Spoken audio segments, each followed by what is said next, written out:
दोस्तों, मेरा नाम सार्थक सुदर्शन महाजन है। मैं छठी कक्षा में पढ़ता हूँ। मेरे पाठशाला का नाम S Nikam English school Indapur है। अब मैं तुम्हें एक कहानी सुनाने वाला हूँ। चलिए शुरू करते हैं। गणेश का जन्म। एक बार धरती पर राक्षसों का अत्याचार बहुत बढ़ चुका था। वह मनुष्य और साथ साथ देवों पर भी अत्याचार करने लगे। फिर सभी देव मिलकर भी उनका सामना नहीं कर पा रहे थे। यह देखकर राक्षसों का मनोबल बहुत बढ़ चुका था।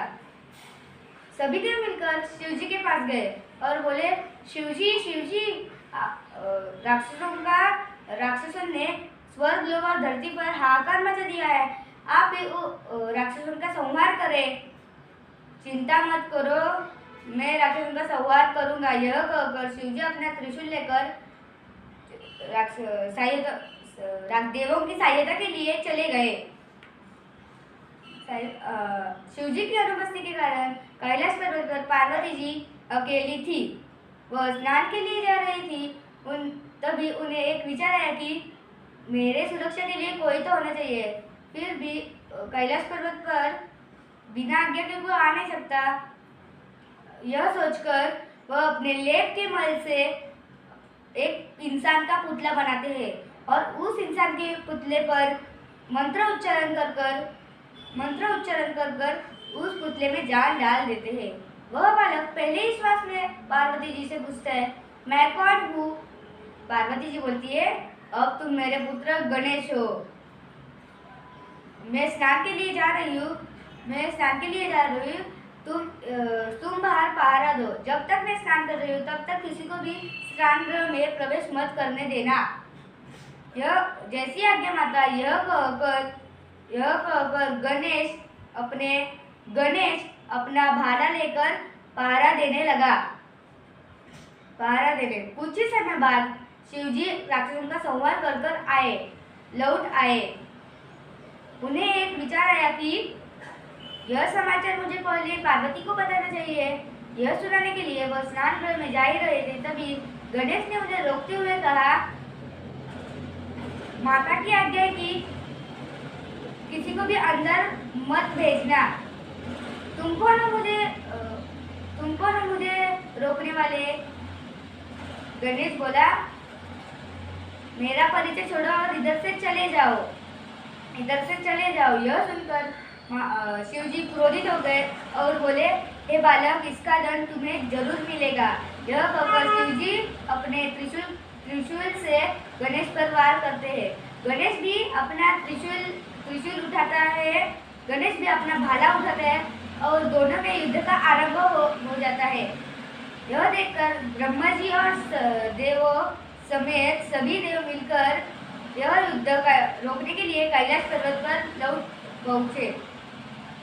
पहुंचे। ब्रह्मा जी गणेश से बोले, हे बालक, यह युद्ध को विराम दो और शिव जी की क्षमा मांग लो। गणेश बोला, क्षमा मुझे नहीं, क्षमा इन्हें मांगनी चाहिए, क्योंकि यह माता की आज्ञा बिना अंदर जाना चाहते हैं। यह सुनकर शिव जी अत्यधिक क्रोधित होकर अपने त्रिशूल के वार से गणेश का सिर धड़ से अलग कर देते हैं और वह सिर आकाश मार्ग से होते हुए मंगल लोक में जा गिरता है। पार्वती जी स्नान गृह से गणेश की विलंबरी आवाज सुनकर रोते रोते बाहर आई और बोली, हे शिव जी, आपने यह उचित नहीं किया। आप जल्दी से मेरे पुत्र को जीवित कीजिए, नहीं तो मैं अपने क्रोध की अग्नि में सारे संसार को भस्म कर दूंगी। अब तक शिव जी का क्रोध शांत हो चुका था और शिव जी बोले, एक बार मेरे त्रिशूल के वार से किसी का सिर धड़ से अलग हो जाता है तो उसे जोड़ना असंभव हो जाता है। फिर ब्रह्मा जी यह सुनकर विचार करते हुए बोले, हमारे पास एक उपाय है। यदि हम किसी उत्तर दिशा के एक बालक का सिर ले आए तो वह उस बालक का सिर उत्तर दिशा की ओर होना चाहिए और उसकी माँ उसे पीठ दिखाए सो रही हो। इस बालक का सिर हम गणेश के धड़ से जोड़ सकते हैं। वे सभी देव मिलकर उत्तर दिशा की ओर गए और कुछ ही दूर जाने पर उन्हें एक हाथी का बच्चा दिखा। उस हाथी के बच्चे का सिर उत्तर दिशा की ओर था और उसकी माँ उसे पीठ दिखाए सो रही थी। इसीलिए सभी देव और गण मिलकर उस हाथी के बच्चे का सिर लेकर कैलाश पर्वत पर पहुँचे। फिर शिवजी वह सिर गणेश के धड़ से जोड़ते हैं। यह देखकर पार्वती जी गणेश को पुनर्जीवित देखकर खुश हो जाती है, पर उनके मन में एक चिंता थी कि सारे संसार में मेरे बच्चे का उपहार सभी बच्चे मेरे बच्चे का उपहार करेंगे। ऐसे यह सुनकर शिवजी ने गणेश को एक वरदान दिया कि किसी भी शुभ कार्य का आरंभ करने के पहले गणेश की पूजा की जाएगी और गणेश को मंगल मूर्ति के नाम से जाना जाएगा।